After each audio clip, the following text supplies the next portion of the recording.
The Fingal Community Archaeology programme has been digging since 2015 across a number of sites, including Knoll, Swords Castle, Braymore Castle and DRUMANAGH Promontory Fort. Fascinating discoveries have been made by participants that tell us a little something about the people who have lived, worked and died in Fingal. So to go back almost 2,000 years, excavations at DRUMANAGH uncovered lots of pottery, much of it from amphorae made in southern Spain, indicative of trade.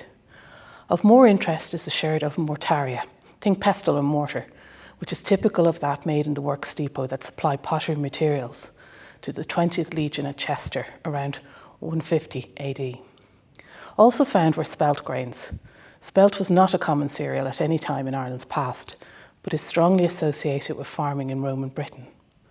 What this little piece of ceramic tells us is that someone near Lough Shinny was preparing food with utensils in a way more associated with Roman Britain than with local inhabitants. Just over 1,000 years ago, there was a burial ground where Swords Castle now stands. 14 burials were uncovered just 10 centimetres below the grass. A very unusual discovery during analysis by osteoarchaeologist Dr. Linda Lynch were tiny nodules of less than 5 millimetres diameter in the abdominal area of skeleton 1. They were filled with a white chalky substance and have been interpreted as urinary stones, kidney or bladder stones.